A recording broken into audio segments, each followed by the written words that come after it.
여러분 안녕하십니까? 오늘 사회를 맡은 양형일입니다. 민주당 대통령 후보 선출을 위한 경선이 이제 종반을 향하고 있습니다. 이번 주 충청북도와 전라남도의 주말 경선이 끝나면 부산, 경기, 서울로 이어져 4월 27일 그 대단원에 막을 내리게 됩니다. 누가 민주당 대통령 후보로 선출될 것인지 이제 2주 후면 결정이 나게 되는 셈입니다. 이번 민주당 경선이 끝까지 국민의 호응 속에서 치러지기를 기대하면서 오늘 토론을 시작하도록 하겠습니다. 새 후보에 대한 좌석 배치는 기호순입니다. 먼저 기호순으로 후보들을 소개해드리겠습니다. 기호 2번 노무현 후보입니다. 안녕하십니까, 노무현입니다. 기호 3번 정동영 후보입니다. 안녕하세요. 정동영입니다. 기호 5번 이인재 후보입니다. 안녕하세요. 이인재입니다.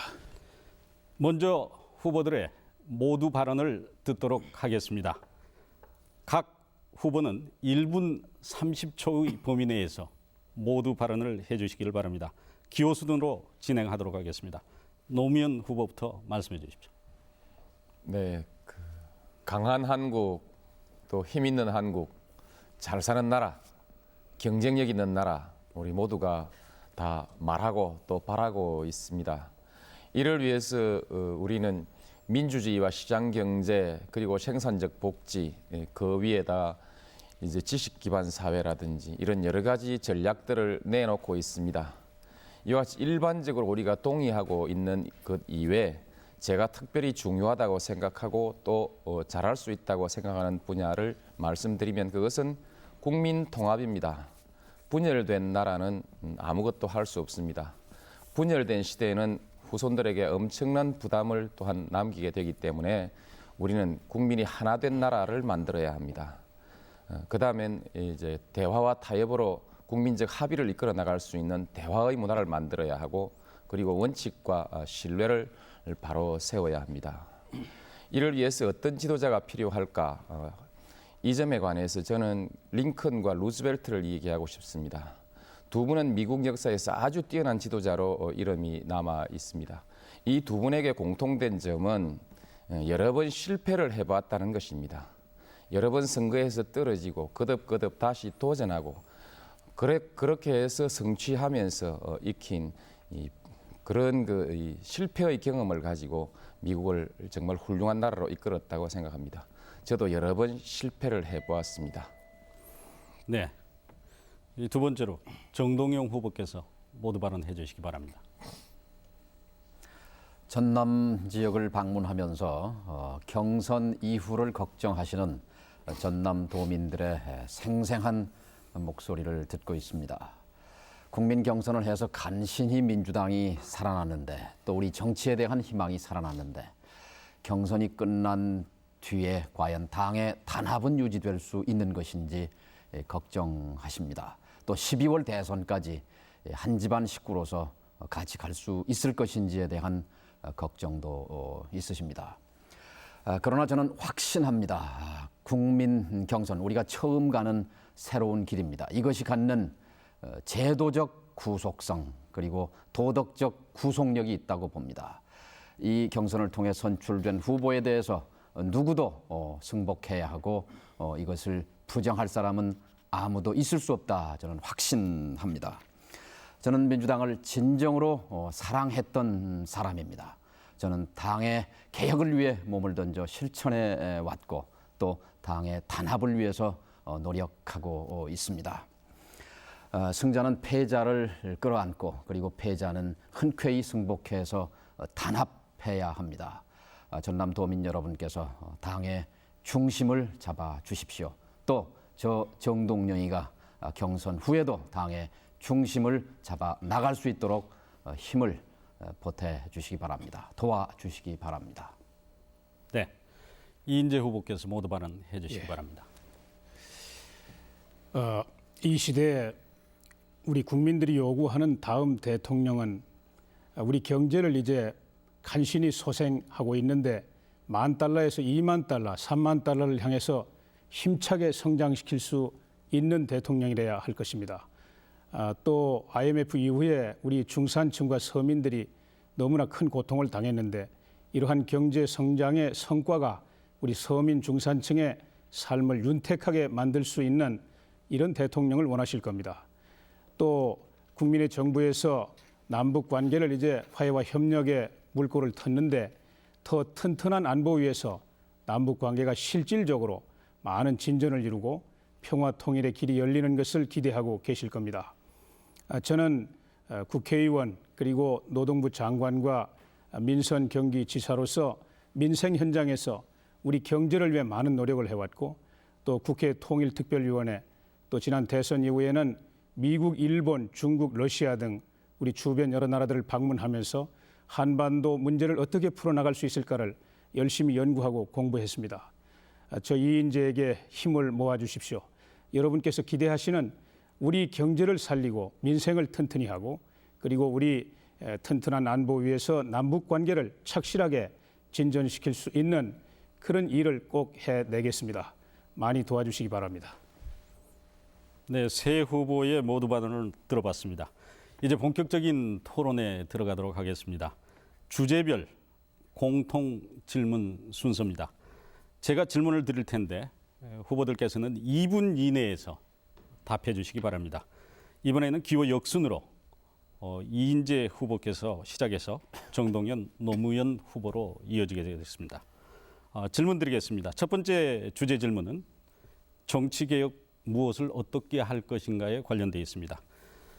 아시다시피 민주당의 국민 경선제 도입을 21세기 정치혁명이라고까지 얘기하는 여론이 있습니다. 앞으로 결과를 두고 봐야겠지만 한국 정치사에 큰 획을 그은 것은 분명하다고 보입니다. 야당도 국민 참여 경선제를 시작했습니다.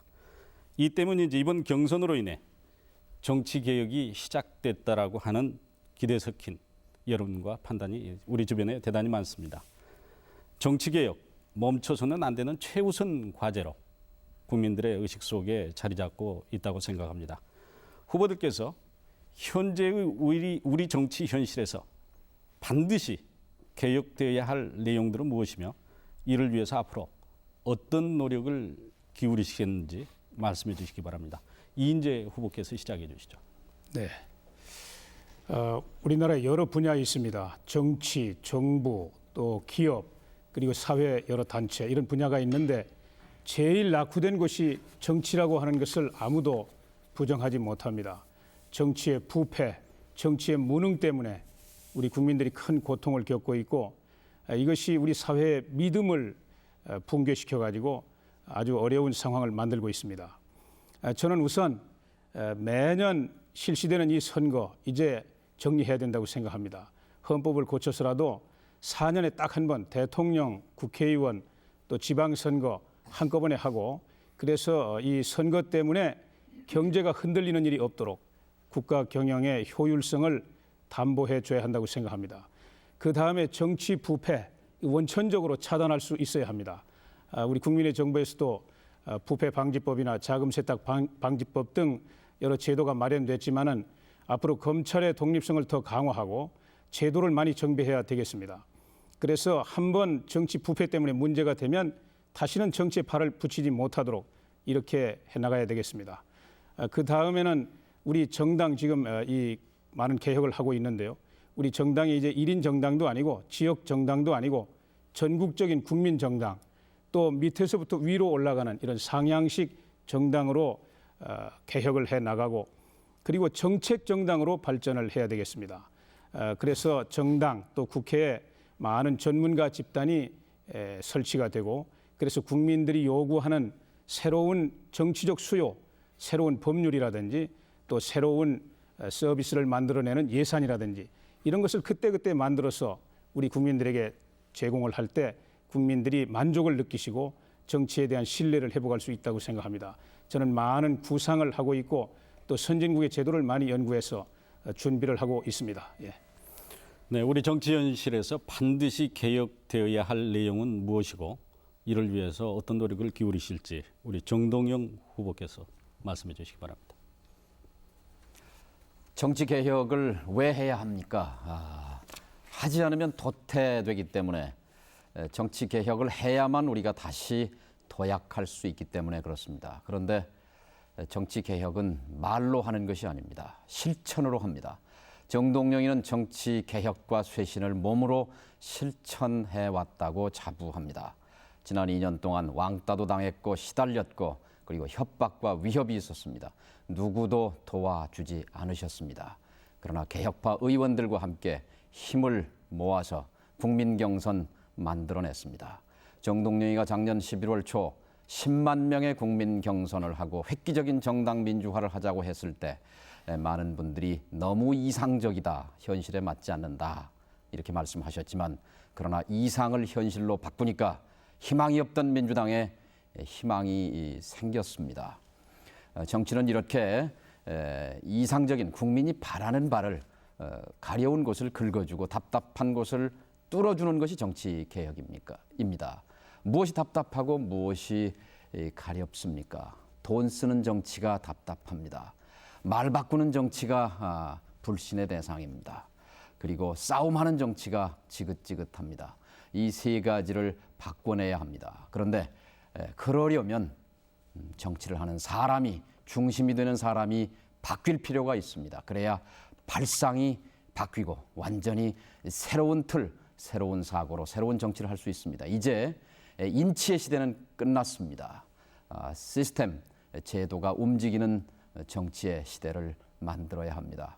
1920년대 미국이 가라앉을 뻔했습니다. 대공황을 맞았습니다. 여기서 탈출한 것이 정치 대개혁이었습니다. 그때 예비선거, 국민경선 시작됐습니다. 이제 IMF 우리 극복했습니다만 더 도약하기 위해서는 정치를 확 바꿔야 합니다.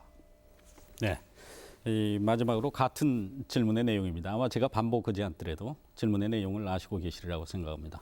노무현 후보께서 말씀해 주시기 바랍니다. 네, 저는 13대 국회에서 처음 정치에 진출했습니다. 그때부터 우리 사회에 유행하는 그 말이 하나 있었는데 그것이 소위 삼김정치 청산이라는 것이었습니다. 세분 김씨를 일컬어 말한다기보다는 그 내용이 문제였습니다. 그 내용을 가만 뜯어보면 권위주의 정치, 지역주의 정치, 무능과 부패 이것을 말하는 것이었습니다. 권위주의 정치라는 것은 소위 보스 정치라고 해서 정당의 지도자가 모든 권력을 거머쥐고 하향식으로 공천을 좌지우지하다 보니까 정치인들은 소신이 어디 가버리고 결국 눈도장 찍는다, 줄 선다 하는 이런 말이 유행하도록 눈치 정치가 이제 벌어진 것이죠. 이것을 극복해야 된다. 그런 것이 하나의 과제였습니다. 두 번째로는 이제 지역으로 갈라서 이렇게 싸우다 보니까 국회에서는 정책 경쟁은 없고 그냥 지역 간 감정 싸움만 있고 또 지역구에서는 인물 경쟁이 없이 그냥 공천만 받으면 바로 이렇게 돼버리는 그런 그 평가 없는 정치가 이제 됐습니다. 그밖에 이제 우리 정치는 오랫동안의 고질입니다만 결국 국회가 일은 하지 않고 싸움만 하는 이런 무능한 국회 그리고 또 항상 부정과 부패가 따라다니는 이런 국회였습니다. 이런 것들을 이제 하나하나 극복해 나가야 하는데 우리 민주당이 이번에 이제 당내 여러 가지 제도의 개혁을 통해서 이제 하향식 공천 제도를 폐지하고 전부 상향식 제도를 이렇게 채택하고 이번에 국민 경선 제도를 도입함으로써 국민의 뜻이 정당 운영에 이렇게 도입되는 획기적인 변화가 지금 일어나고 있습니다. 지역주의는 이번 경선을 거치고 12월 본선을 가면서 아마 극복될 수 있는 중요한 계기를 우리가 마련하지 않을까 이렇게 큰 희망을 걸어봅니다. 앞으로 여러 가지 제도를 잘 다듬어서 무능과 부패를 극복해 나가는 이런 개혁들을 앞으로 해 나가도록 하겠습니다. 네, 정치 개혁에 대한 국민의 열망이 어떤 것인지 새 후보께서 잘 이해하고 계시리라고 생각합니다. 오늘 말씀해 주신 그런 부분들이 늘 유념해 주시는 내용으로 남아 있었으면 하는 바람입니다. 이제 두 번째 공통 질문 순서입니다. 두 번째 주제는 한반도 정세 분석과 현 정권의 대북 정책에 대한 평가에 관련된 것입니다. 얼마 전 대통령 특사인 임동원 청와대 외교안보 통일 특보가 동해선 연결 등의 합의 사항을 갖고 돌아왔습니다.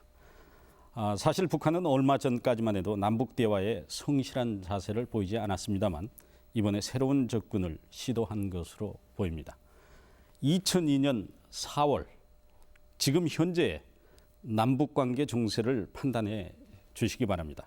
그리고 현 정부의 대북 정책도 평가하시면서 자신이 갖고 있는 정책적 보관을 설명해 주시기 바랍니다. 정동영 후보께서 먼저 말씀해 주시죠. 네. 임 특사의 방북은 시기적으로 적절했습니다. 그리고 한반도 문제를 남북한이 주도적으로 풀어가지 못할 때 한반도의 안정은 흔들릴 수 있습니다. 지난번 부시 대통령의 악의 축 발언 한마디로 한반도 상공에 먹구름이 몰려왔던 것을 우리는 생생히 기억합니다. 북한에게도 지금 시간이 그렇게 많이 남아있는 것이 아니라고 봅니다. 거의 한계 상황에 와 있기 때문에 이제 말을 실천으로 옮겨야 합니다. 이번에 약속한 통해선 그리고 경의선 연결 또 이산가족 상봉 이것 행동으로 옮겨서 국제사회의 신뢰를 얻고 남북한의 주도적인 노력으로 한반도의 평화 안정을 만들어가야 한다고 봅니다. 그렇지 않으면 2003년에 한반도에는 또 다른 위기가 몰려오게 돼 있습니다. 왜냐하면 경수로 문제와 관련해서 2003년에는 핵사찰에 관한 준비 협상을 시작해야 하는 해입니다. 북미 간의 원활한 협상을 위해서도 우선 남북 간의 대화가 정착돼야 하고 긴장이 해소되는 이런 것이 절실합니다. 지금 국민의 정부의 햇볕 정책, 화해 협력 정책은 앞으로 새 정부에서 한 단계 더 발전해야 합니다. 그 발전의 정책은 화해 협력으로부터 평화와 협력 정책으로 가야 합니다. 이제 우리는 평화를 제도화하고 평화를 받고 대신 협력을 주는 협력은 그냥 주는 협력이 아니라 북한의 개발을 지원하는 협력의 방향이어야 한다고 봅니다. 또한 인도적 지원 문제에 있어서는 저는 아일랜드의 경우를 자주 얘기합니다만 작년에 우리가 남쪽에서 1인당 300kg의 식량을 소비한 반면 북한은 그 절반밖에는 먹지 못했습니다. 인도적 지원은 무조건 해야 한다고 봅니다. 네, 다음은 노무현 후보께서 말씀해 주시기 바랍니다. 2분 시간을 엄수해 주셨으면 합니다. 네, 국민의 정부의 대북 정책의 기본 방향은 확고한 안보의 토대 위에서 북한을 개방으로 유도해 나간다. 기본적인 인식은 모든 것은 대화로 풀어야 한다. 그 밖에는 달리 방법이 없다. 이런 것을 기조로 하고 있으면서 그 정책을 풀어나가는 그 핵심 전략으로서는 결국 신뢰, 인내, 그리고 주도성 이것을 중심으로 문제를 풀어왔다고 생각합니다. 신뢰라는 것은 뭘 말하냐 하면 남북 간에 이제는 대화와 공존의 길밖에 없기 때문에 서로를 의심하지 않고 서로 신뢰가 증진되는 정책은 그것은 좋은 것이고 신뢰를 파괴하는 것은 남북 관계를 파괴하는 것이라는 그런 기본 관점에서 정책의 당부를 판단하는 것입니다. 많은 경우에 자존심의 얘기라든지 돈의 이해덕실의 얘기라든지 상호주의라든지 이런 얘기를 하고 있습니다만 가장 중요한 것은 신뢰를 축적하는 것이 중요한 것이라는 것입니다. 남북 관계는 대단히 어려운 것이기 때문에 인내를 가지고 한때 풀리지 않더라도 감정 싸움을 하지 말고 꾸준히 추진해 나가야 된다는 원칙을 우리 국민의 정부는 견지해 왔습니다. 아주 잘된 정책이라고 생각합니다. 한반도를 둘러싸고 있는 중국, 미국, 일본, 러시아의 이해관계가 서로 교착되는 곳이고 서로의 주제가 다르기 때문에 여기에는 자칫 잘못하면은 그 주도권을 놓칠 우려가 있습니다. 그런 점에 있어서 한반도의 평화라는 것은 우리 한민족의 생존의 문제라는 그런 확고한 인식을 가지고 우리 남한이 남북 관계를 중심으로 해서 이것을 주도적으로 풀어나가야지 대외적인 다른 나라들의 그런 여러 가지 의도나 이해관계에 흔들려서는 안 된다. 그래서 한국 주도의 중심 이런 것이 대북 정책의 핵심이라고 생각합니다. 네, 이인재 후보께서 말씀해 주시기 바랍니다. 네, 이번 임동원 특사의 방북은 여러 가지 의미가 있다고 생각합니다. 그동안 우리 남북 관계가 잘 진전이 되어 왔습니다. 우선 극도의 고립에 있었던 북한에게 믿음을 주고 북한이 국제사회에 책임 있는 일원으로 나오도록 이렇게 유도한 것이 큰 효과를 거두었죠.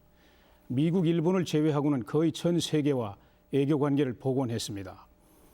그런데 지난해 미국의 아주 보수적인 공화당 정권이 들어서고 일본에도 좀 더 보수적인 정권이 들어서면서 약간의 문제가 생기기 시작했습니다.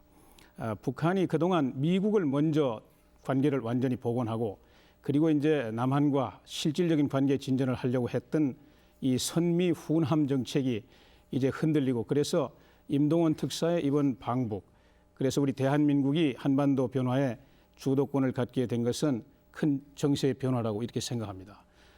저는 이제 이 다음 단계로 우리가 좀 더 실질적이고 구체적인 남북 관계 발전을 지향해야 된다고 생각합니다. 제가 미국, 일본, 중국, 러시아 많이 다니면서 지도자들과 대화를 했는데요. 북한이 더 이상 고립으로 가는 것을 원하는 나라는 아무데도 없습니다. 중국도 러시아도 더 이상 북한의 고립을 아마 지원하거나 지지하지 않을 것입니다. 그래서 이제는 우리가 북한에 대해서 더 신뢰를 강화시키면서 북한의 식량 개발이라든지 또 에너지 개발이라든지 또 종합적인 북한의 경제 개발 계획을 세우고 우리뿐만 아니라 미국, 일본, 중국, 러시아 국제사회가 여기에 참여하도록 하면서 문제를 하나하나 실질적으로 진전시켜 나가야 된다고 생각합니다. 그렇게 하면은 우리 정부가 북한에 대해서 지원하는 여러 가지 경제 협력 같은 것이 국민의 폭넓은 공감대를 얻을 수 있고 한반도 정세를 실질적인 평화와 교류 협력 그리고 통일로 이끌어갈 수 있다고 이렇게 생각합니다. 네, 이제 세 번째 질문 순서입니다. 주제는 경제 불안 요소에 대한 대책에 관련되어 있습니다. 우리나라 경제가 어느 정도 회복되었다고 보는 시각이 지배적입니다. 실제로 국제 신용 등급도 상향 조정되었습니다. 그러나 아직 경제 안정과 성장의 발목을 잡는 불안 요소가 남아있다는 분석도 적지 않습니다. 새 후보께서는 이 같은 불안 요소가 있다면 무엇이라고 보시는지 그리고 이를 해소하기 위해서는 어떤 국가적 정책들이 펼쳐져야 한다고 보시는지 설명해 주시기 바랍니다. 노무현 후보부터 시작하도록 하겠습니다. 네, 이전부터 우리가 경제에 대해서 얘기할 때는 항상 물가라든지 임금이라든지 이런 생산 요소에 관한 문제라든지 뭐 이렇게 얘기하기도 하고, 그다음 국제 원자재 가격, 국제 시장의 동향, 뭐 유가 이런 것을 많이 얘기했습니다만 이런 것들은 되게 이제 객관적인 상황이기 때문에 우리 내재적인 요인들을 중심으로 해서 얘기하는 것이 옳다고 생각합니다. 지금 우리 한국 경제를 바라보면서 외국의 신용평가 기관이 항상 단서를 달고 평가를 합니다. 그 단서는 구조조정이 성공적으로 수행된다면 이 단서입니다. 구조조정이 성공적으로 수행되는 것이 아주 중요한 것입니다. 구조조정의 내용이 어떤 것이냐 했을 때 우리나라 어느 신문과 맥킨지 연구소 컨설팅 회사와 이렇게 조사한 내용이라든지 여기에서 지적한 것을 보면은 결국 한국 경제가 투명성이 너무 떨어지기 때문에 투명성이 정진될 것을 요구하고 있습니다. 그다음 투명성과 경영의 공정성에 대한 신뢰도 이런 것이 아주 중요합니다. 그다음 한국의 기업 지배 구조가 개선된다면 국제 주식 시장에서 한국의 기업 가치가 아주 높게 평가될 것이다. 이런 보고서도 내놓고 있습니다. 결국 우리 한국 사회 전체가 가지고 있는 사회적 시스템, 그리고 이 공정성, 투명성, 그리고 신뢰성, 원칙과 규범 이런 것이 우리 한국의 경제의 시스템 속에 어떻게 활발하게 살아 있으며 공정하고 자유로운 경쟁이 이루어지느냐라는 것이 우리 한국 경제의 경쟁력의 핵심이라고 저는 그렇게 생각합니다. 네. 다음은 이인재 후보께서 경제 불안 요소에 대한 진단과 그에 대한 대책 말씀해 주시기 바랍니다. 예, 우리 경제가 IMF 이후에 참 엄청난 구조 조정과 개혁이 정부 주도하에서 이루어졌습니다. 그리고 이제 작년 2월부터 시장 기능에 의해서 자율적으로 이렇게 개혁이 추진되도록 해왔습니다. 현재 우리 경제는 아주 좋아지고 있습니다. 뭐 국제사회에서도 그렇게 평가하고 있고요. 또 우리 주식 시장이라든지 국제 수지라든지 물가 여러 가지 볼 때 비교적 안정적인 추세로 성장이 되고 있습니다. 올해에는 약 5% 성장할 것으로 이렇게 예측이 되고 있고요. 그러나 아직도 불안 요소 많이 남아 있습니다. 그동안 구조조정과 개혁이 안 된 분야가 노동시장이 아직 많이 안 돼 있어요. 그래서 노동시장의 유연성과 안정성, 특히 요즘 뭐 실업률이 많고 청소년 실업률이 아주 높습니다. 이런 여러 가지 고용 창출 문제라든지 이런 것들이 남아 있고요. 이 문제 해결해야 됩니다. 그리고 이제 금융 분야하고 기업 분야 구조조정과 개혁도 아직 미진한 게 많습니다. 그래서 금융 시스템, 특히 자본시장 이 분야의 불안정한 요인들을 제거해가지고 정말 안정적인 금융 시스템과 자본시장이 육성이 돼야만, 특히 자본시장이 잘 돼야만 지식산업이 발달할 수 있으니까요. 이거 중요합니다. 그 다음에 이제 기업의 부실 채권, 아직도 대우자동차 완전히 끝나지 않았고 또 현대투신이라든지 몇 군데 이런 문제들이 부실 채권 정리가 잘 돼야만 되겠습니다. 또 정부하고 정치 분야가 경제에 직접 관련이 없지만 이 부분에 리더십이 확립이 되지 않으면 이것이 한국 경제의 발목을 잡게 되기 때문에 저는 정치의 개혁과 정부의 재창조 작업을 서두르는 것이 우리 경제를 안정적으로 발전시켜 나갈 수 있는 관건이다 이렇게 생각합니다. 네, 정동영 후보 순서입니다. 선거가 걱정입니다. 지방선거, 대선 두 번 선거. 선거 치르다가 나라가 흔들린 경우가 많습니다. 아르헨티나, 멕시코, 인도네시아, 또 한국도 IMF 대선 하던 해에 일어났습니다. 이 선거 국면 관리 잘해야 합니다. 호리에라고 전 제1은 행장, 일본계 미국인이 2년간 행장하고 떠나면서 이런 얘기를 남겼습니다. 한국 경제가 잘 되려면 첫째 정치인, 둘째 공무원, 셋째 언론인이 제 몫을 해야 한다 이런 얘기였습니다. 이 세 분야의 책임자들만 제 몫을 다하면 선거에도 불구하고 흔들리지 않을 것이다 이런 생각하고요.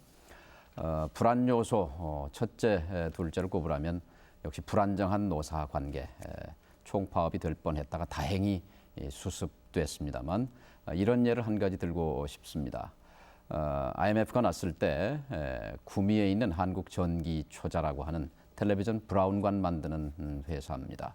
부도가 났습니다. 그런데 서두칠 씨라고 하는 분이 사장으로 가서 투명한 의사결정 그리고 솔선수범해서 경영정보를 공개하고 종업원들과 함께 뒹굴면서 1년 반 만에 1,000억이 넘는 흑자를 내는 세계적인 기업으로 변모시켰습니다. 이제 노사 갈등, 노사 대립이 아니라 이제 한 덩어리가 돼서 도약하는 나라를 만들어야 합니다.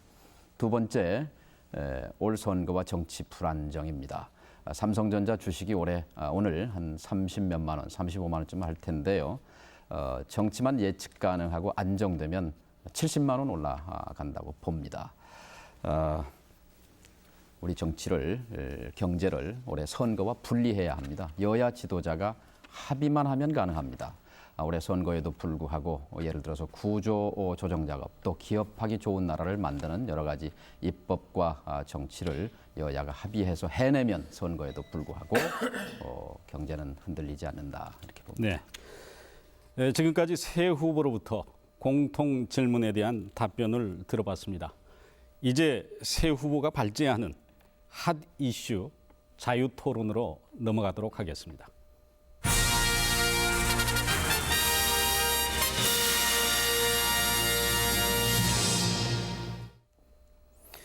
네, 이제는 핫 이슈에 대한 자유 토론 시간입니다.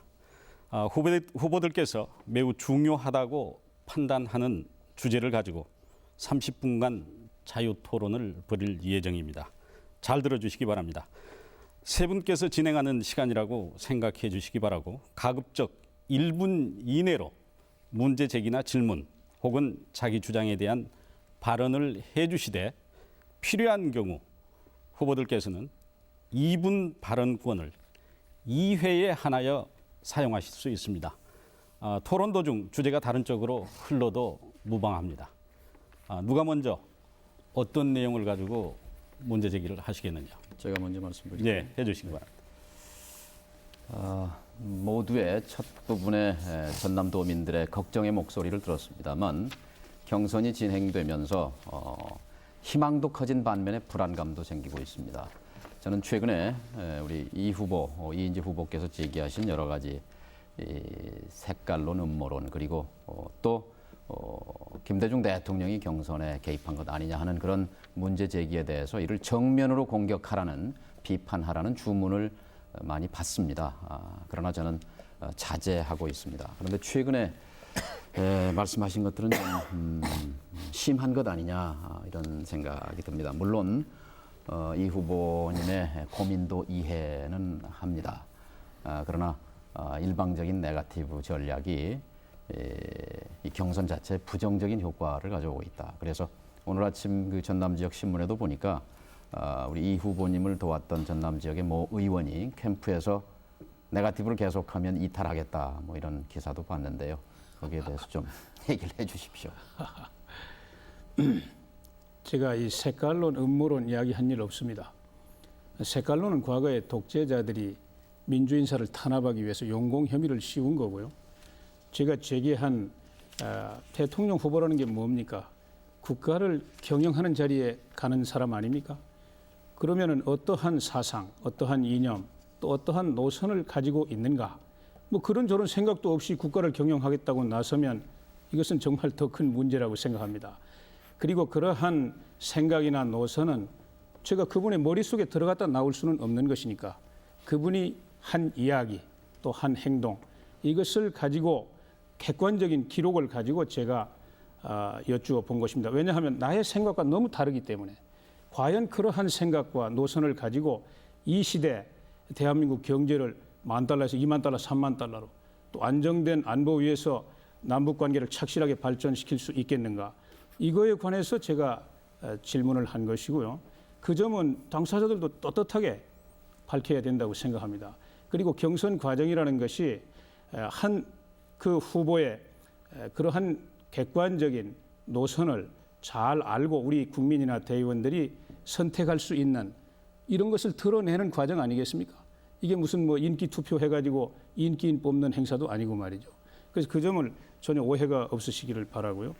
뭐 시간이 어떻게 됩니까? 좀 더 이야기해도 됩니까? 네, 2분 발언권을 2분 사용하실 수 있습니다. 뭐 이 정도 하겠습니다. 네. 근데 본인이 직접 제기하신 적이 없다 이렇게 말하시지만 그것을 저도 납득 못 하겠습니다. 그러니까 공보특보가 얘기한 것이다 이렇게 말씀할 수 있겠지만 후보가 최종 책임져야 되는 것 아닙니까? 내가 내 입으로 얘기 안 했으니까 아니다 이렇게 말하는 건 아니 구체적으로 좀 무슨 문제 제기한 것을 한번 설명을 해 주십시오. 예를 들면 이거 말씀드리겠습니다. 지금 그 말씀하신 것 중에 가장 저는 도가 지나쳤다고 생각하는 게 이른바 영남 후보론, 영남 후보 꼭두각시 후보론 뭐 이런 겁니다. 그러니까 김대중 대통령이 지지하는 후보가 있으면 밝히십시오. 뭐 밝히시는 건 인정하겠다. 그런데 그렇게 되면 이 업둥이 후보가 된다. 이 영남 후보는 진정한 영남 후보가 아니라 김대중 대통령이 지지하는 영남 후보다. 이것은 우리가 타기해야 할 지역주의의 문제이기도 하지만 또 하나 한나라당이라면 몰라도 당내에서 그렇게 문제를 제기하는 것은 좀 도가 지나치다. 이건 직접 하신 걸로 압니다만. 우선 대통령께서 때가 되면 지지 후보를 밝히시겠다고 여러 번 언명을 하셨습니다. 저는 투명하게 지지하는 후보가 있으면 밝혀주시고 이의를 제기하지 않겠다. 그러나 그 밖에 어떠한 권력 의지가 경선 과정에 개입하는 것은 당을 위해서도 옳지 않다고 하는 입장을 제가 말씀을 드린 것입니다. 제가 없는 이야기를 한 것이 아닙니다. 그리고 영남 후보론의 허구성에 관해서 제가 당당하게 주장할 수 있지 않습니까? 뭐 노무현 후보가 영남 후보론을 기치로 해가지고 처음에 나오셨고요. 제가 이야기는 나중에 결국 궁극적으로 가가지고는 야당에서 영남 후보에 대해서 그런 비난을 할 것이다. 그때 과연 영남 사람들이 우리 당이 내세운 영남 후보에 대해서 표를 몰아주겠는가? 저는 부정적으로 생각합니다. 저의 생각을 우리 대의원들에게 말씀을 드린 것이죠. 생각해 보실 수 있도록. 지금 대통령께서 사실 국정에 경제 안보 노심초사하시고 지금 2번까지 하셨는데 가만히 계신 분을 경선에 끌어들이는 것은 좀 심하지 않느냐. 왜 대통령께서 지지하는 후보를 지금 밝혀야 할 이유가 어디 있습니까? 아니 대통령께서 여러 차례 언명을 하셨잖아요. 근데 때가 되면은 지금 그걸 밝히시겠다고. 요구하실 이유가 저는 없다고 생각합니다만. 아니 밝히시겠다고 말씀을 여러 번 하셨으니까. 언제 하셨습니까? 아니, 경선 여러 차례 시작한 하셨죠. 뒤에는 아니 무슨- 여러 차례 했습니다. 그때마다 기자들이 저한테 물어봤어요. 저는 뭐 선진국처럼 최고 지도자가 자기의 의사를 객관적으로 밝히는 것이 좋겠다. 그때마다 제가 그렇게 이야기했습니다. 나중에 한번 이것은 찾아보십시오. 마치 그러니까 제가- 반 DJ 정서를 활용해서 상대 후보를 깎아내리려는 것 아니냐 이런 의구심을 갖게 합니다. 그런데 그건 뭐 신문에서 이렇게 하는 하면 이야기고요. 이렇게 되면 우리 당 자체의 경쟁력이 떨어지는 것 아니냐 이 점에서 문제가 있다 이렇게 생각합니다. 우리 당 안에서 문제를 제기하지 않는다고 해가지고 그냥 넘어가는 것이 아닙니다. 4월 27일 날 후보 결정되면 대선 때까지 8개월입니다. 더 심하게 엄청난 문제 제기가 야당에 의해서 일어나게 돼 있어요. 그러니까 미리미리 일어날 수 있는 문제를 여기서 거르는 것이 경선 과정에서 거쳐야 하는 일이다. 한 저는 가지만 더 그렇게 생각합니다. 여쭤보면요. 예. 이 경선 과정에서 대통령께서 개입한 흔적이나 증거가 있습니까? 그러니까 모든 것을 명쾌하게 하기 위해서 지지하는 후보가 있으시면은 밝혀주시는 게 좋다. 이렇게 제가 요청을 드린 겁니다. 네, 두 분께서 주로 말씀하셨는데 노 후보께서도 하실 말씀이 아마 있으신 것 같습니다. 말씀해 주시죠. 이 문제는 그렇습니다. 그 전에 우리나라 여러 언론에서 흔히 동교동이 우리 이고문을 밀고 있다라고 이렇게 얘기하던 2001년 5월경 그 어느 월간지에 우리 이고문께서 대통령도 당원의 한 사람으로서 또한 당의 지도자로서 누구든지 지지할 수 있다 이런 말씀하셨습니다. 저도 그 의견은 옳다 그렇게 말했습니다. 그것이 원칙적으로 옳습니다. 그러나 이제 그 이후에 대통령께서도 그때는 적당한 시기가 오면 나도 의사를 밝히겠다 이렇게 말씀하셨습니다. 그러나 그 이후 우리 당내 여러 가지 사정이 바뀌고 당내에서 소위 쇄신이죠. 쇄신 운동이 일어나고 그것이 이 동교동에 대한 공격만이 아니라 대통령에 대한 공격으로까지 이렇게 되면서 대통령께서 이대로 그냥 하다가는 국정 운영이 어려웠겠다 싶어서 대통령께서 총재직을 떠나시면서 앞으로 차기 후보의 선택에는 나는 관여하지 않겠다라고 이렇게 정치적 선언을 하셨습니다. 모두가 우리가 환영을 했습니다. 환영을 했기 때문에 대통령의 그 뜻을 우리는 받아들이고 존중하기로 했습니다. 존중하고 그래서 이제 그 뒤에 이고문께서는 이렇게 하셨죠. 대통령이 개입한 흔적이 있다. 그것은 음모다. 이렇게 해서 개입이 잘못된 것처럼 여러 차례 주장을 하시다가 어느 날 갑자기 바꾸시면서 대통령이 누구라도 지지할 수 있다. 지지하는 사람을 밝혀라. 이렇게 이제 말씀하시니까 우리 정 고문께서도 혼란스럽고 우리 모두가 혼란스러워서 오늘 이 질문이 나온 거 아닌가 싶습니다만. 뭐 제가 간단히 다시 말씀드리죠. 네. 대통령 주변의 사람들이 이 경선 과정에 한 점 의혹 없이 개입을 안 했다. 자신 있게 이야기할 수 있습니까? 그렇지 않습니다. 그렇기 때문에 저는 당당하게 대통령께서 우리 당의 최고 지도자이시니까 나는 이 시대가 요구하는 대통령은 이런 사람이고 기준이고 그렇기 때문에 나는 내 생각에는 이런 사람이 대통령 후보가 되면 좋겠다. 이렇게 떳떳하게 밝히시는 것으로서 다 끝내야 된다 이거죠. 그 밖에는 누구도 이 자유롭고 민주적인 경선에 관여해서는 안 된다고 하는 것을 저는 분명히 말씀드리는 거예요. 그래야만 우리 당의 이 경선이 성공할 수 있고 우리 정당 민주주의가 발전할 수 있습니다. 그리고 이것은 선진국에서 다 그렇게 하고 있지 않습니까? 그렇기 때문에 제가 드리는 말씀이고요. 다른 뜻이 없다는 것을 제가 거기 한 말씀드립니다. 말씀만 예. 드리죠. 그 근거 없는 사실을 당연한 전제로 해가지고 논리를 전개해버리면 그것이 이제 엉뚱한 얘기가 되어버리죠.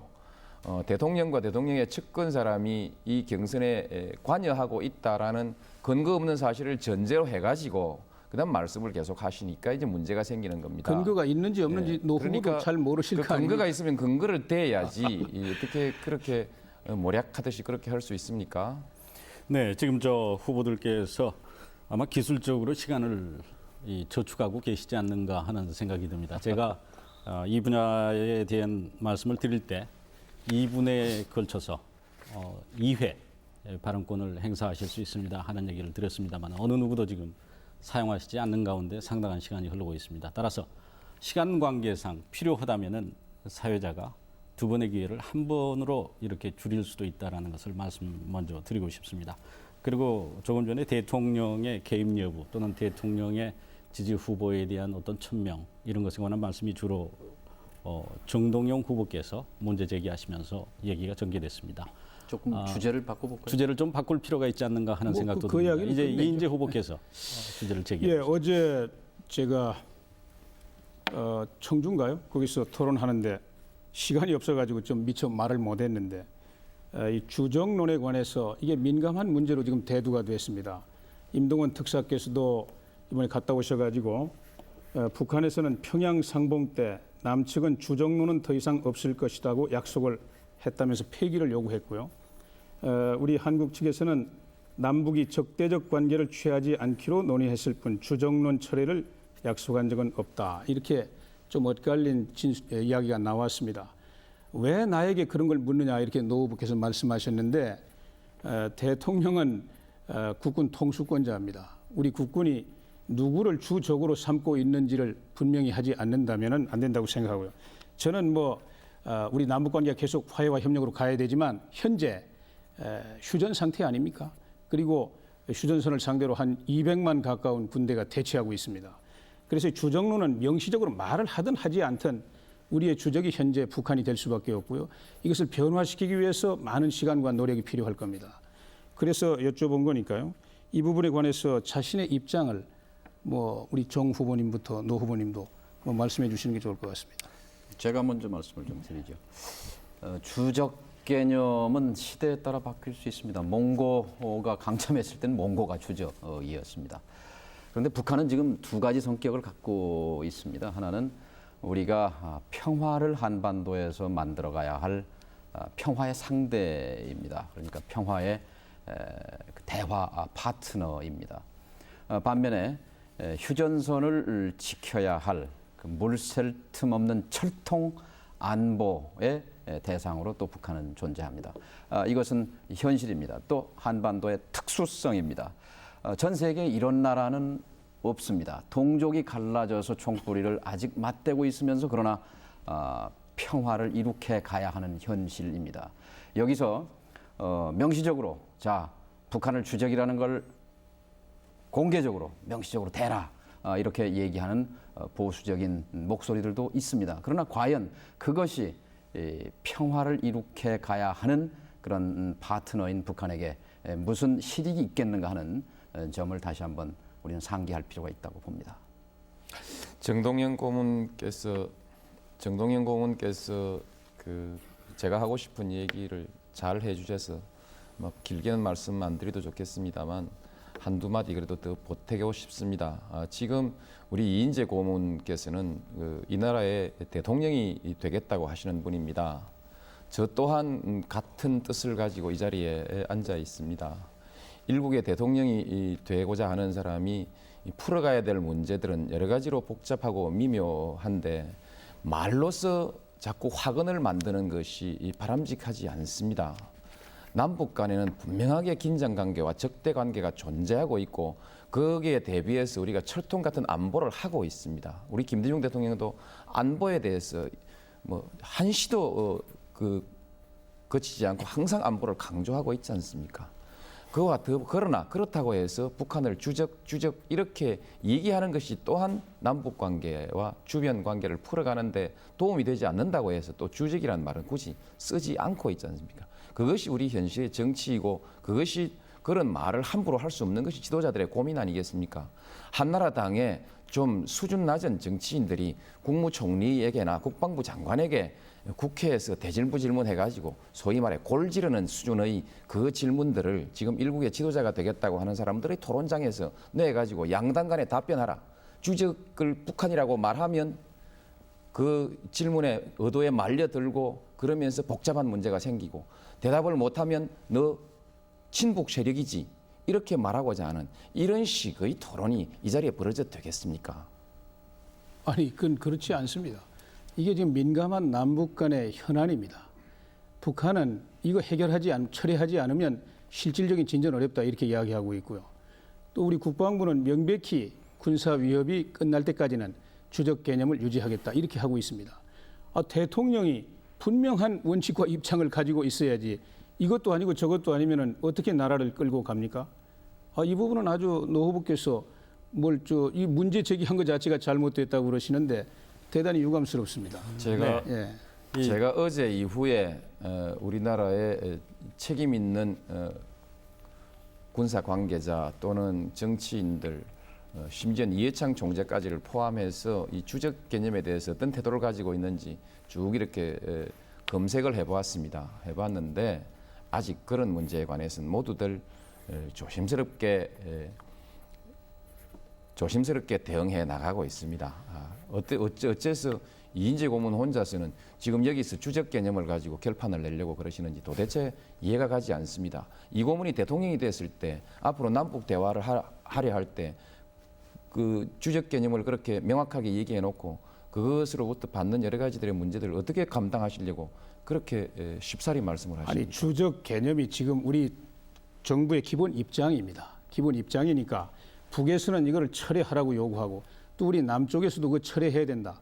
또 미군도 철수해야 된다. 국가보안법도 철폐해야 된다. 이런 주장을 하는 분들도 많이 있습니다. 그러니까 국가를 지도할 대통령은 이 부분에 관해서 자신의 분명한 입장이 있어야 되죠. 노 후보께서는 그러면 주정론을 아예 묻어두겠다.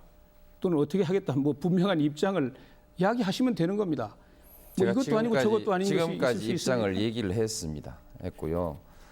저는 그 지도자가 되고자 하는 사람이 이런 질문을 꺼내 가지고 사람을 그렇게 몰아붙이는 것은 아니다. 제가 왜 노 후보를 몰아붙입니까? 노 후보의 입장을 듣고 싶은 거죠. 우리 국민들이 듣고 싶어 하는 겁니다.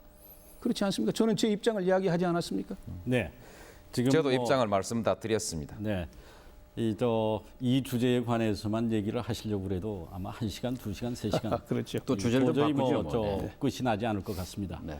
또 세 분께서 제가 가능하다면 1분 이내 발언을 해주시고 2분 발언권을 행사하실 수 있습니다 하는 말씀을 드렸습니다마는 문제 제기에서도 2분 이상 그리고 설명하시는 가운데에서도 2분 이상 이렇게 해서 사실상 2분 발언권을 다 행사하신 거나 마찬가지라고 저는 생각합니다.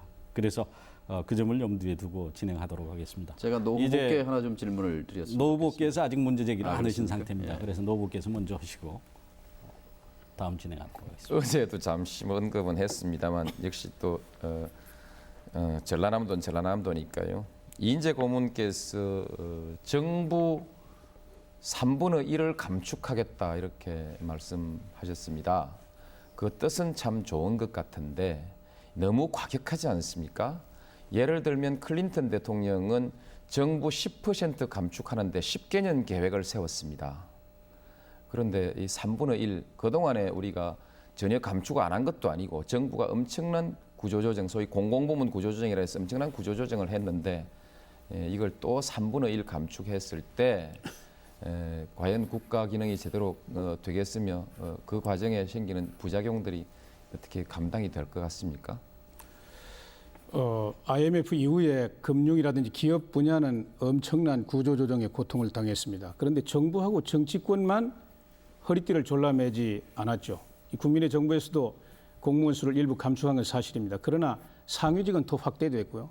실질적인 감축의 효과는 의문입니다. 저는 앞으로 이 공공 분야, 특히 정치하고 정부의 혁신과 재창조가 아주 급하다고 생각합니다. 공무원 감축은 저는 그 숫자뿐만 아니라 그 무게를 줄여야 된다. 또 역할도 바꿔야 된다. 이 재창조 작업을 이야기하고 있고요. 지금 교육 공무원은 더 늘어나야 됩니다. 그리고 경찰 공무원, 소방 공무원도 그 서비스 때문에 그렇게 감축 대상은 아니죠. 다만 규제를 담당하는 일반 공무원, 관리직 공무원 약 18만 명. 이 부분은 저는 3분의 1, 5년 동안에 충분히 줄일 수 있다고 생각합니다. 전자정부도 계속 가속화되고요. 또 그 감축되는 공무원들은 저는 재교육, 재훈련 과정을 통해서 생산적인 민간 분야로 이동 배치할 수 있다고 생각하고요. 조금 답변을 이렇게 강도 높은 줄여주시면 구조조정과 좋겠습니다. 개혁을 하겠습니다. 네. 그 3분의 1이라는 건 그 일부분에 관해서만 적용되는 수치입니다. 그죠? 그렇습니다. 경찰 지금까지 서비스라든지 국민의 교육 정부의 서비스는 그 자체로서 더 늘어날 수밖에 없는 거니까요. 대단히 과장된 수치로군요. 아니 그렇지 않죠. 그 경찰이나 교육은 앞으로 이제 지방 자치 쪽으로 이렇게 분산이 되면서 중앙 정부의 짧게 일반 얘기합시다. 관리직, 짧게 딱딱한 말이죠. 일반 관리직 이야기. 3분의 1이라는 거 말하자면 공약은 정직해야 하거든요. 가능한 것을 얘기해야 되는데 뭐 빼고 다른 건 다 빼고 뭐 특정 분야 18만 명에 한해서만 결국 그 3분의 1 줄인다. 18만 명에 한해서 3분의 1 줄인다는 건 6만 명 줄이겠다는 뜻이신가요? 그렇게 이해하십시오. 예. 네. 지난 4년간 우리 국민의 정부에서 공무원 숫자를 얼마나 줄였는지 아십니까? 아시면 한번 말씀을 하십시오. 어떻게 이런 중요한 문제를 대강대강 말씀하시는지 싶어서 한번 질문해 본 것입니다. 앞으로 아주 구체적으로 제가 계획을 공무원 내겠습니다. 감축은 한 10만 명 가량, 4년 동안 10만 명 가량 했는데 정말 공무원들이 많이 고통스러웠고 참 아야 소리 나고 참 피나는 고통을 겪었습니다. 그런데 그 3분의 1씩 그렇게 함부로 하는 건 아니다. 이렇게. 근데 주로 구조 조정을 주제가 또 더 물어볼 것도 막 법인세 물어볼 게 많은데 제가 혼자 독점 안 해야겠죠? 예. 네, 지금까지 대충 시간을 보면은 자유토론 시간에 세 분께서 공이 균등하게 시간을 사용하신 것 같습니다. 이제 시간이 대충 한 자유토론에 2분 30초 정도밖에는 남지 않았습니다만은 정동영 후보께서 그래도 한 가지 더 문제 원래 제기하겠다 30분 하는 부분이 하는 걸로 있으니까 안돼 있었습니까? 양 후보께 공이 해당된 부분에 대해서 말씀해 주시고 간단히 답해 주셨으면 좋겠습니다. 노 후보께 이것 꼭 좀 질문하고 싶습니다. 전에 경선 시작할 때 승복하겠느냐 했을 때 뭐 승복은 하겠지만 그렇게 뭐 기쁜 마음으로 운동은 못할 것이다 이렇게 말씀하셨는데 자 지금 예를 들어서 이 후보나 정동영이가 된다고 그러면 선거 대책본부장 맡아달라고 이렇게 부탁드리면 기꺼이 하시겠습니까? 제가 예, 패배했을 때 네. 제가 참 고민이다까지만 말했습니다. 예. 깨끗하게 승복한다. 그러나 적극적으로 선거 운동에 뛸 거냐? 야 정말 부산 가서 우리 이인재 고문 깃발 들고 뛴다고 생각하면 참 고민이다. 여기까지만 말했고요. 그 이상 말한 거 없습니다. 없고요. 지금은 어떻습니까? 승복은요 규칙에 승복하면 되는 겁니다. 선대본부장은 못 맡으시고 기꺼이 맞다 하는 것은 뭐 개인의 정치적 철학에 관한 문제죠. 네, 그렇습니다. 하나 더 질문하면요. 지금 예. 정동영 후보께서 계속해서 질문하시는데 시간 관계에 얽매이지 않을 수가 없습니다. 그래서 그 질문을 우리 이인재 후보께 동일한 질문이니까 그러시죠. 던지시면 네. 어떻겠습니까? 예, 경선 결과는 뭐 그대로 받아들이는 것입니다. 뭐 다른 이의 제기할 수가 없죠. 그대로 받아들입니다. 그리고 우리나라 정치도 이제는 줄 서는 정치는 아닌 것입니다. 다 자기의 노선에 따라서 자기의 입장을 가지고 당 안에서 자기의 역할을 충실히 하는 것입니다. 그렇게 자기 위치에서 자기 역할을 충실히 하는 많은 사람들이 힘이 모아져 가지고 당이 어떤 일을 해 나가는 것이죠. 누구 밑으로 줄 서라고 하는 것은 있을 수 없는 일입니다. 네. 이 두 분께서 답변하시는 것이 아마 질문에 대한 간접적인 답변이 되지 않았는가 하는 그런 시원하게 생각. 답변은 안 하시는군요. 그것은 이제 시청하시는 시청자분들께서 판단하실 문제라고 생각합니다. 이 자유 토론을 계속한다면 사회를 보는 저로서도 상당히 홀가분하고 편할 것 같습니다만은 나름대로 짜여진 프로그램이 있기 때문에 다음 순서로 넘어가지 않을 수가 없을 것 같습니다. 자, 이제 자유 토론을 마무리하고 전남 도민을 만나러 가실 시간입니다. 지역민들의 소박하고 꾸밈 없는 표정들을 만나시면서 드리는 질문에 답변해 주시기 바랍니다. 답변 시간은 1분 30초입니다. 먼저 노무현 후보께 드리는 질문입니다. 화면 보신 후에 답변해 주시기를 바랍니다. 저는 어린이들을 가르치는 학교 현장에서 일을 하는 이병이라는 사람입니다.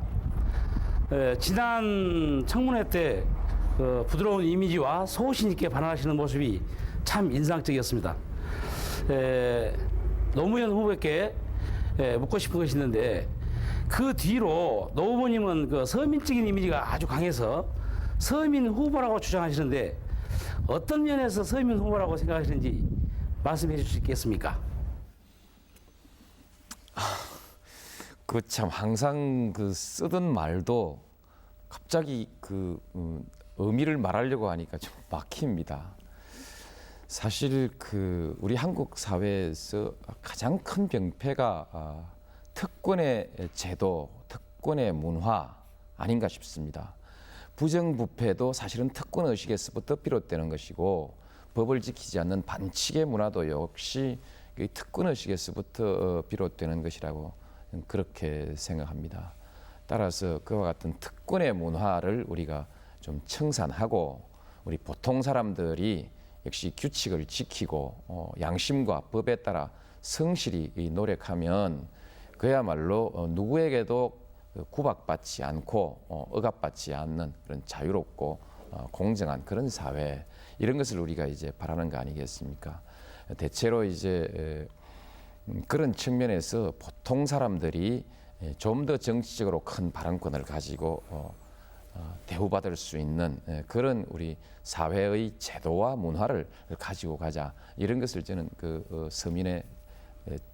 서민을 위한 정치라고 생각하는데, 이런 것이 단지 이론적으로만 되는 것은 아니고 사실은 그와 같은 정치를 하고자 하는 사람들의 몸속에 습관으로 배어 있어서 정서적으로 말하자면 동화돼야 된다.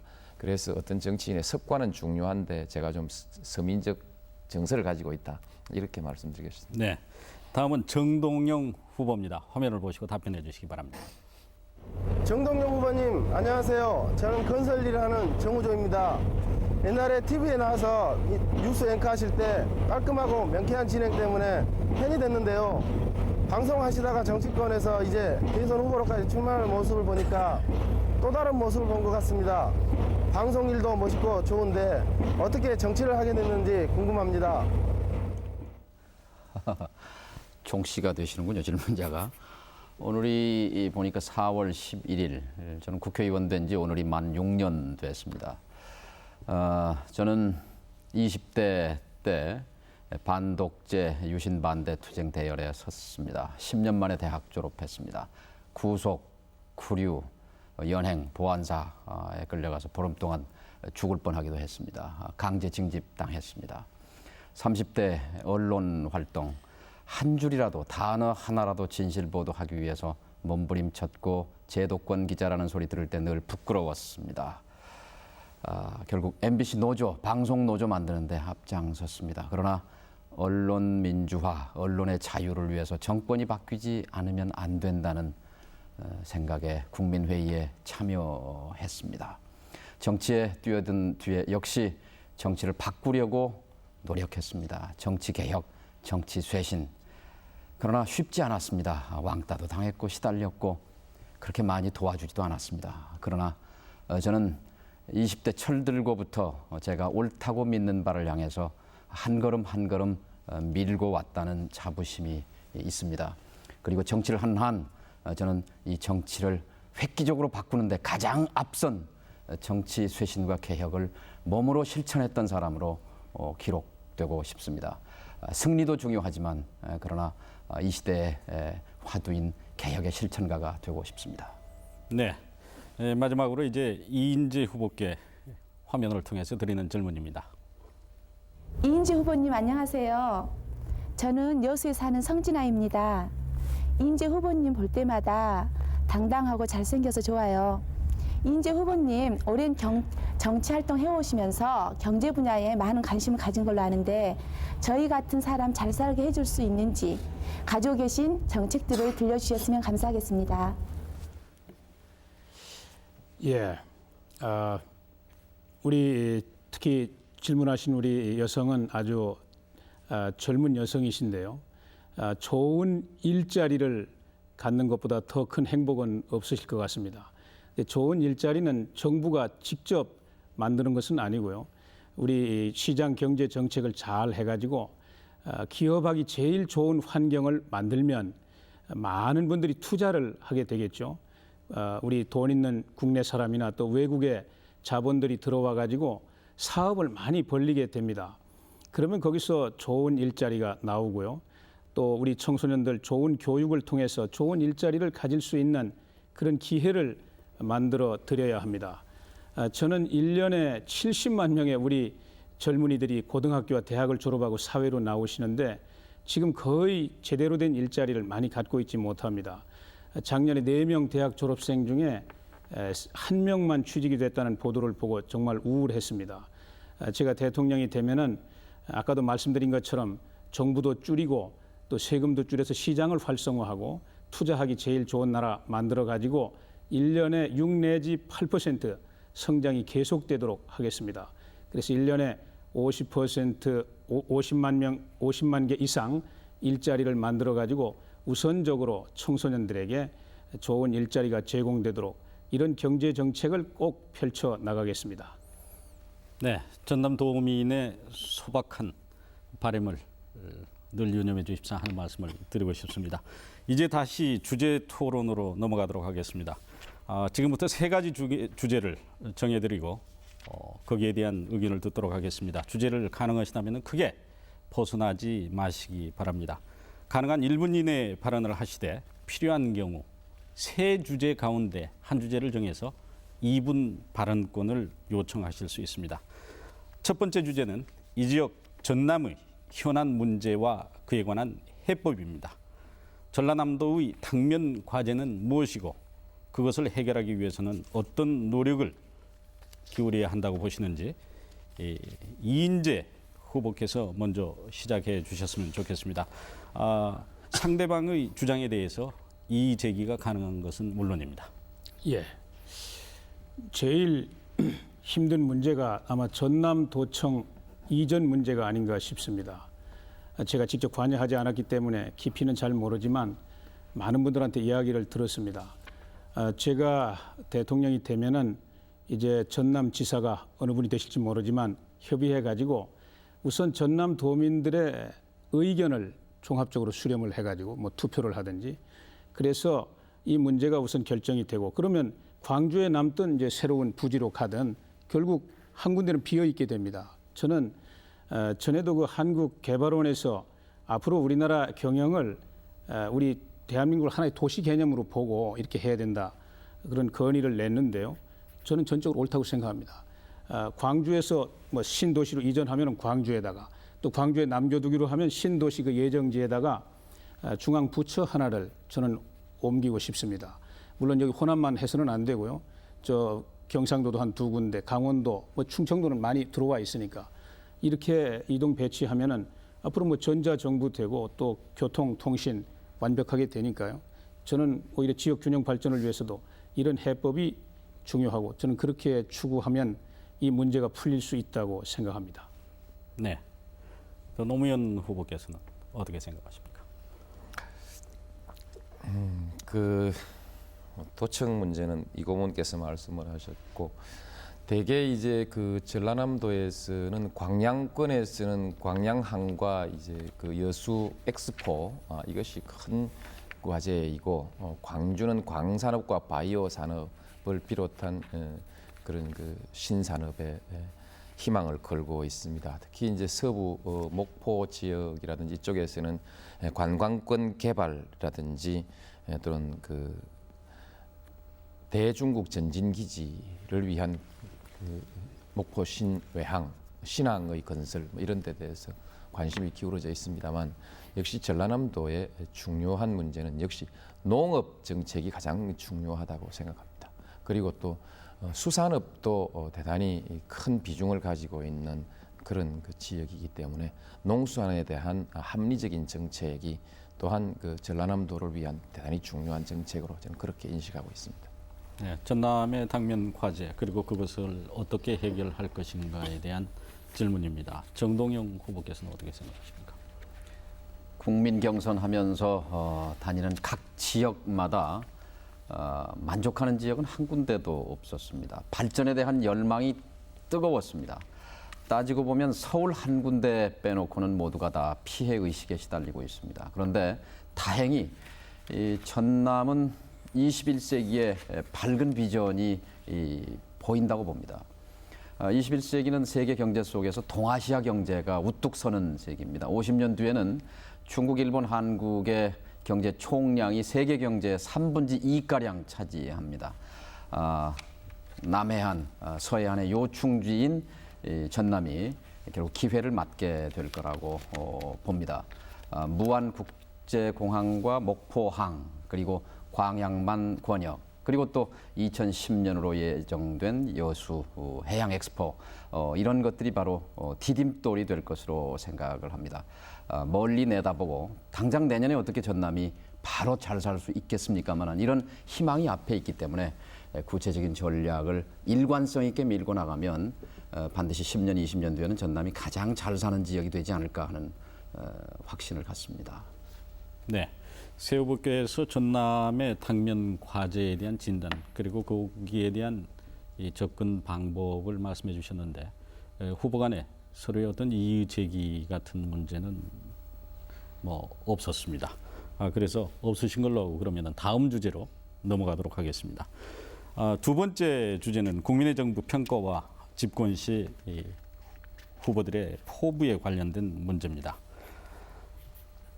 국민의 정부에서 잘한 부분과 잘못된 부분에 관한 의견들을 말씀해 주시고 만약 차기 집권을 한다면 어떤 차별화를 시도하실 것인지에 대한 자신의 포부도 밝혀주시기 바랍니다. 이번에는 노무현 후보부터 시작해 주시기 바랍니다. 네, 국민의 정부의 가장 큰 업적은 정권 교체 이것을 들어야겠습니다만 그러나 그것은 또 집권으로서 바로 지나간 일이기 때문에 그걸 젖혀놓더라도 위기 극복, IMF 위기 극복이라는 것은 정말 엄청난 업적이라고 저는 그렇게 생각합니다. 세계 110개 국가가 IMF에 신세를 졌는데 그중에 절반 정도가 졸업을 했습니다. 졸업한 나라 중에서 한 번만에 빚을 갚은 나라는 딱 두 나라밖에 없는데 대한민국이 그중에 한 나라입니다. 이와 같은 실적에 대해서 우리 국민들은 정말 있는 그대로를 인정해 줘야 한다고 저는 그렇게 생각합니다. 그밖에 이제 경제 안정, 주변 경쟁 국가에 비해서 경제가 안정돼 있고, 그다음에 남북 화해 정책은 정말 이것은 획기적인 것이고 국민의 정부의 미래를 위한 우리 한국의 미래를 위한 정말 훌륭한 업적이라고 생각합니다. 현재 진행 중입니다만 그동안의 평화는 상당히 많이 정착되었고 앞으로 이것은 잘 진행될 것이라고 저는 그렇게 생각합니다. 시간이 시계가 안 나오네요. 네. 나오는 줄 알았는데. 사실은 이 부분에 관해서 일부러 시간을 보여드리지 않고 있습니다. 네. 않고 있고 지금 네. 대충 이렇게 어림잡아 보면은 새 후보께서 시간을 2분 범위 내에서 활용하고 계시는 것으로 조금 더 써도 판단되고 괜찮겠죠. 있습니다. 예, 조금 몇 마디 써보시죠. 그래서 마무리를 예. 짓도록 하겠습니다. 일단 복지제도의 기본적인 틀을 제대로 놓았고 실업 극복도 또한 아주 훌륭한 업적이라고 저는 그렇게 생각합니다. 다만 이와 같은 개혁을 해나가는 과정에 있어서 많은 시행착오가 있었고 또한 국민적 동의를 충분히 확보하지 못했기 때문에 많은 저항에 부닥쳐서 개혁이 좀 성공적이지 못한 부분도 있고 국민들이 불안해했던 것도 아쉬운 점이라고 저는 그렇게 생각합니다. 앞으로 제가 대통령이 되면 동서화합을 토대로 해서 노사 간의 화합을 이루어내고 대화와 타협의 문화를 만들어서 이와 같은 개혁에 대해서 국민적인 동의를 함께 이끌어내는 가운데 좀 더 성공적인 개혁을 이루어 나가고 남북 화해와 남북 대화 화해를 성공적으로 이렇게 해나가겠습니다. 네. 역시 같은 질문입니다. 국민의 정부에서 잘한 부분과 못한 부분 그리고 만약 집권했을 경우에 어떤 차별화를 시도할 것인지 정동영 후보 순서입니다. 네. 우리 지금 해외에 나가 있는 외교관들이 120여 개국에 가 있습니다. 처음으로 해방 후에 처음으로 주재국, 상대국 외무부 또 정부에 들어갈 때 어깨를 당당하게 펴고 간다고 합니다. 꿀릴 게 없다고 합니다. 무엇보다도 민주인권 국가를 만든 것 이것을 우리는 밖에 나가 보면 실감할 수 있습니다. 이제 더 이상 우리는 다른 나라와 견주어서 도덕적으로 정말 밀릴 게 없습니다. 민주주의의 공고화라고 말할 수 있죠. 두 번째, 저는 10년 뒤쯤에는 IMF 극복 또 대북 화해 협력 정책보다 더 크게 평가받을 부분이 이 변화하는 세상에 적극적으로 능동적으로 기초를 놓았다 하는 점입니다. 즉 지식 정보가 강한 나라의 기반을 만들었습니다. 새로운 21세기의 성장 엔진을 만든 기간이었습니다. 벤처, 그래서 비리 이렇게 연결됐습니다만 그거는 썩은 가지 몇 개에 불과하고 사실 13,000개의 벤처 기업 생태계가 생긴 것은 우리 기업의 역사 50년의 가장 큰 혁명적 변화입니다.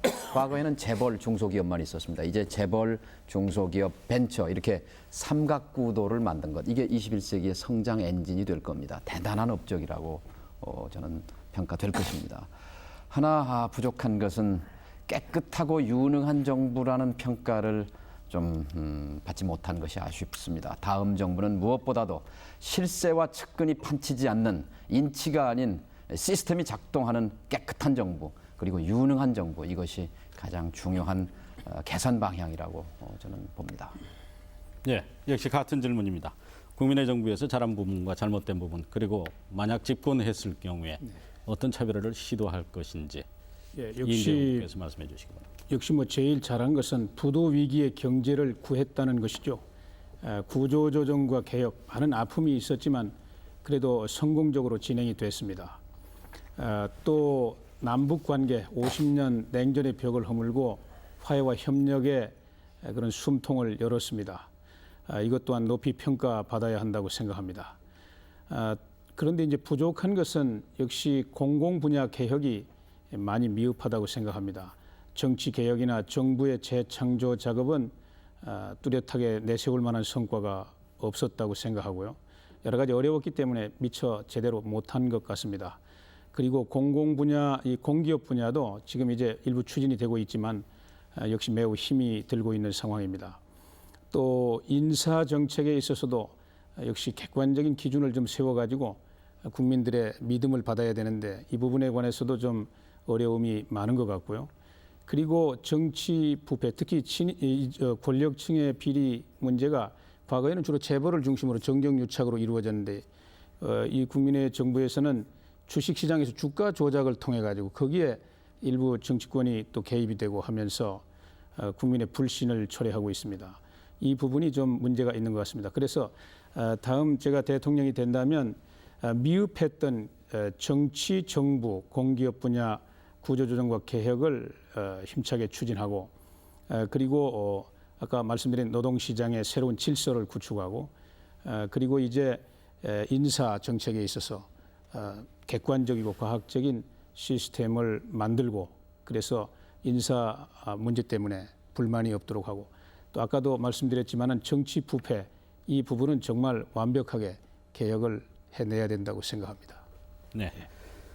세 분께서 국민의 정부에 대한 나름대로 평가 그리고 그 향후에 집권했을 경우에 대한 차별화에 대한 보관을 말씀해 주셨습니다. 이제 세 번째 주제로 넘어가도록 하겠습니다. 이 주제에 대해서는 한 후보께 2분씩 드리도록 하겠습니다.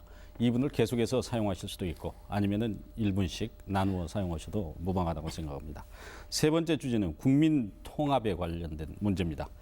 지역 간 그리고 계층 간 세대 간 갈등 구조가 적지 않은 것이 우리 사회이고 현실이라고 할 수 있을 것입니다.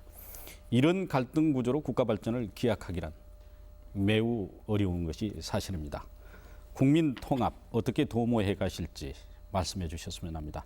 먼저 정동영 후보께서 말씀해 주시기 바랍니다. 정치의 기본 기능이 통합입니다. 갈라진 지역, 또 잘 사는 사람, 못 사는 사람, 젊은 사람, 나이 드신 분들 묶어내는 기능이 정치입니다. 그런데 우리 과거 정치는 이것 못했거든요. 그래서 국민 마음이 지금 갈갈이 찢어져 있습니다. 이것 묶어내려면 정치가 바로 서야 하고 바뀌어야 합니다. 국민 경선 처음에 다 이상적이라고 말했지만 이것 하니까 다 잘했다고 말합니다. 처음으로 정말 몇십 년 만에 처음으로 정치가 우리 국민에게 재미와 희망을 주고 있습니다. 이렇게 정치가 한 3번만 잘한다, 잘한다 이런 소리 들으면 금방 정치는 불신의 대상으로부터 벗어나서 국민들로부터 사랑을 받는 존재가 될 것입니다. 정치가 국민들의 사랑을 받으면 국민은 한 덩어리가 될 수 있습니다. 지역, 계층, 성별, 나이 넘어섭니다. 이렇게 되면 에너지는 폭발합니다. 다음 단계로 우리는 도약할 수 있습니다. 그래서 정치의 발상을 바꾸고 정말 구정치를 끊어내고 돈 쓰는 정치, 싸움하는 정치, 말 바꾸는 정치 이것 완전히 넘어서야 한다고 말하고 싶습니다. 또 하나 형제간에 이 잘 살고 못 살면 아무리 그 우애가 좋아도 참 금가기 쉽습니다. 균형 발전 그 중에서도 특히 지금 서울만 배부릅니다. 근데 이거 발상 바꿔야 합니다. 여러 가지 그 비전과 정책이 있을 수 있지만 딱 하나만 말씀드리겠습니다. 하나는 뭐냐면 지방에 사는 것이 이 교육에 대한 피해 의식이 큽니다. 서울로 가야 좋은 교육 받을 수 있다는 거거든요. 그래서 저는 교육부가 좀 소극적입니다만 생각을 좀 바꾸어서 적극적으로 광주라든지 순천, 목포 같은데 지방 중소도시에 지방 도시에 외국의 유명 대학을 적극적으로 유치해내는 것이 지방의 자존심을 살리는 아주 좋은 방법이다 이렇게 봅니다. 네, 정동영 후보께서는 2분 시간을 계속해서 사용하셨습니다. 이인재 후보께서 말씀해 주신 순서인데 1분 1분 나누어서 노무현 후보의 발언을 들으시고 그 다음에 사용하실 수도 있다는 점을 알려드립니다. 아니시면 계속해서 2분간 말씀하실 수도 있습니다. 국민 통합에 관한 문제 어떻게 풀어가실지. 2분을 다 하겠습니다. 예. 국민이 단합하지 않으면 힘이 분산돼 가지고 뭐 경제도 안보도 통일도 아무것도 안 됩니다. 그래서 대통령은 국민 통합의 중심이 돼야 된다고 생각합니다. 우선 이 지역 간의 갈등은 뭐 여러 가지 있죠. 지역 불균형 발전 때문에 오는 갈등이 있습니다. 이거는 정부가 앞으로 주도적으로 지역의 균형 발전을 위한 정책을 추진해야 됩니다. 저는 확고한 의지를 가지고 있습니다. 그다음에 이 정치적 지역 감정 이 문제는 뭐 영호남이 주로 갈등을 일으키고 있는데 저 이인재는 충청도에서 태어났고 900만 경기도에서 정치적으로 성장했습니다. 제가 대통령이 되면 저는 자연스럽게 다 풀린다고 확신합니다. 그리고 계층 간의 갈등은 사회 경제적인 문제인데요. 이 부분은 저는 이렇게 생각합니다. 지금 서민과 중산층이 특히 고통스럽고 많이 붕괴돼 있습니다. 세금을 많이 걷어가지고 우선 이렇게 시혜적으로 베푼다. 그렇게 해서 통합을 유지한다는 생각을 가지고 있을 수도 있습니다. 그러나 저는 그건 반대합니다. 오히려 적극적으로 시장 경제를 키워가지고 많은 일자리 또 소득을 창출해가지고 서민과 중산층에게 그 혜택이 돌아가게 함으로써 저는 사회 통합을 유지할 수 있다고 생각합니다. 특히 어려운 분들, 자녀들에게 좋은 교육을 받을 수 있는 기회를 국가가 아주 적극적으로 저는 지원해야 된다고 생각합니다. 장학제도라든지 그래서 그분들이 좋은 능력을 가지고 좋은 일자리를 가져서 그 가정이 상류층으로 이렇게 성장할 수 있도록 도와주는 이런 역동적인 사회 통합을 저는 추구하고 있습니다. 그다음에 세대 간의 갈등은 특히 정부화 시대가 진행이 되면서 많은 격차가 있는데 이것은 적극적으로 이 정보화 교육을 나이 많은 세대에게 함으로써 간격을 메꾸어 나갈 수 있습니다. 그리고 마지막으로 이 대북 정책을 둘러싸고 남남 갈등이 문제인데요. 저는 앞으로 대통령이 되면은 확고하게 국민의 동의를 구하면서 믿음을 가지고 대북 정책을 추진함으로써 남남 갈등을 해소하겠습니다. 네, 다음은 노무현 후보의 순서입니다. 그 어느 역사에서나 분열과 대립이라는 것은 항상 그 국민들에게 큰 불행을 남겼습니다. 분열과 대립은 이제 여러 가지 갈등 요인으로부터 발생하는 것입니다. 오늘날 우리가 이제 겪고 있는 것이 지역 간의 갈등 또는 계층 간의 갈등, 노사 간의 갈등, 세대 간의 갈등, 뭐 작지만 그 여성 문제를 둘러싼 남녀 간의 갈등도 있을 수 있다고 생각합니다. 이와 같은 갈등의 요소들을 풀어나가는 데 있어서 가장 중요한 것은 균형 사회, 그 사회의 여러 가지 이 결과가 그 균형을 갖출 수 있도록 이렇게 정책들을 펼쳐 나가야 됩니다. 옛날에 이 그 전라남북도에 지식인들이 모여서 균형 사회를 위한 모임이라는 것을 한번 만들었던 일도 있습니다. 그런 것이 그런 문제 의식을 표현한 것이라고 생각합니다. 균형 사회이고. 그러나 기계적으로 형식적으로 모두가 그 균등한 균형 사회라는 것은 만들어질 수 없습니다. 차이가 생길 때 그 차이가 합리적일 수 있도록 이제 공정한 절차, 공정한 과정 같은 것이 이제 그 사회를 통합하는데 아주 이제 중요한 것입니다. 이런 것을 놓고 봤을 때 우리가 앞으로 어떻게 해나가야 되냐라고 하면 우선 대화와 타협의 문화를 육성해 가야 됩니다. 그동안의 독재, 반독재 또는 식민지 시대 투쟁의 문화가 많이 남아 있는데 대화와 타협의 문화를 형성해 가야 되는데 여기에 꼭 필요한 요건이 뭐냐라고 하면 토론의 문화와 원칙과 기준이라는 우리 사회의 그 규범의식 같은 것이 꼭 좀 필요한 것이죠. 그래서 제가 원칙과 신뢰 이런 것을 항상 강조해 왔습니다. 그다음에 이제 이런 것을 해 나가는 지도자의 태도는 대단히 중요합니다. 분열과 정오와 불신을 부추기면서 표를 걷어들이려고 하는 지도자들은 이제 이상 더 용납돼서는 안 됩니다. 자기 희생을 통해서라도 서로 입장이 다른 사람들을 이해하게 하고 통합해 나가려는 노력하는 그런 지도자 이것이 필요하다고 생각합니다. 네, 이제 사실상 시간이 많이 흘렀습니다. 마무리 발언 순서로 넘어가야 할 시간입니다. 이 후보당 1분 30초씩의 마무리 발언 시간을 드리도록 하겠습니다. 1분 30초를 말씀드리면서도 제 스스로 너무 인색하지 않는가, 너무 타이트하지 않는가 이런 생각을 해봅니다만은 방송 시간의 제한 관계로 어쩔 수가 없다는 점 양해해 주시길 바랍니다.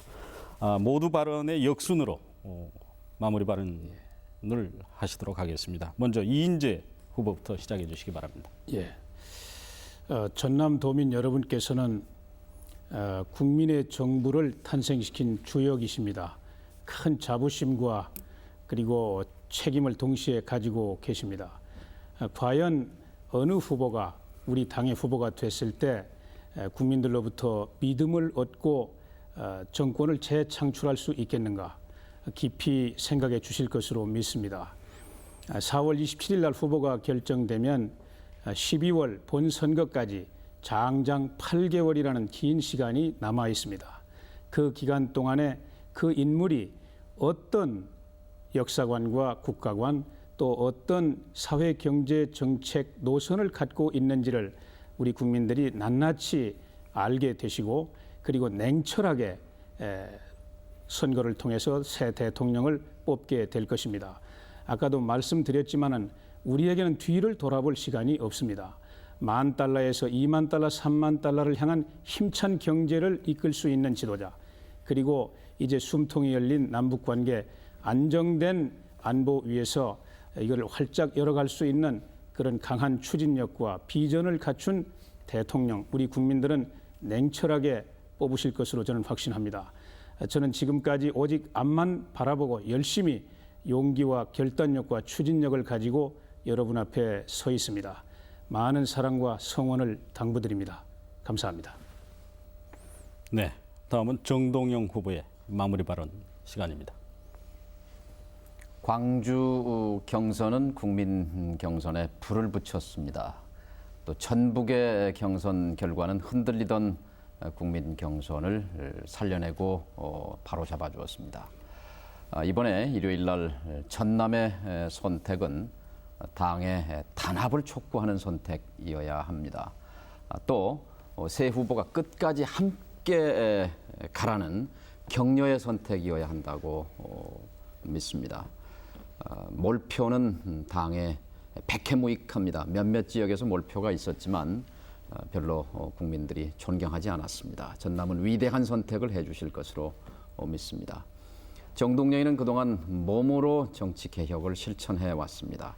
17년간 봉급장이 생활을 했던 시민 의식을 가진 감각을 가진 후보입니다. 누구보다 풍부한 국제 경험과 국제적 식견을 갖고 있다고 자부합니다. 진정으로 당을 사랑했고 몸으로 밀면서 국민 경선을 만들어냈고 또 끝까지 남아서 분투하고 있는 정동영에게 힘을 실어 주시는 것은 그것은 경선을 완성하는 일이고 당을 중심을 잡아주는 일이고 확실하게 정치를 바꿔내는 일입니다. 또 가장 확실하게 정권을 재창출하는 길이라고 확신합니다. 전남 도민 여러분의 위대한 선택과 도움을 기대합니다. 네, 노무현 후보께서 마무리 발언 해주시기 바랍니다. 네, 여러 차례 토론을 거치면서 함께 하고 있는 이고문님이든 또 정고문님이든 모두 지적 능력에 있어서 나라의 지도자가 되는데 별 손색이 없는 것 같다. 저는 그런 판단을 합니다. 중요한 것은 이제 신뢰성입니다. 그리고 책임성입니다. 어떤 그 정책이 공약이 중요한 것이 아니라 그것을 실천할 수 있는 전략과 그것을 담보해낼 수 있는 신뢰성, 이것이 중요한 것이라고 생각합니다. 말을 바꾸었다 이렇게 해서 요 근래 제가 공격을 좀 받습니다만, 저를 공격하는 일부 언론이나 사람들이 그분들이 오히려 인생을 편의에 따라서 이리저리 바꾸었던 사람들인 것 같고, 오히려 제게 말꼬리를 잡아 시비하는 거 아닌가 이렇게 생각이 듭니다. 저는 그야말로 신념을 가지고 일관된 길을 걸어왔습니다. 저는 오랫동안 또 동서 화합을 위해서 제 인생을 바쳤다고 저는 그렇게 생각했습니다. 그런데 지난번 3월 16일 이 광주에서 광주 시민들이 하신 선택은 제 노력 같은 것보다 훨씬 더 고귀한, 그야말로 위대한 결단이라고 생각합니다. 저는 광주의 그 선택을 통해서 갈라진 동서를 하나로 합쳐내고 한국 정치를 새로운 차원으로 이렇게 도약시킬 수 있는 믿음을 우리에게 주었다고 생각합니다. 그 뜻을 충실히 받들어서 저도 더욱더 노력하겠습니다. 감사합니다.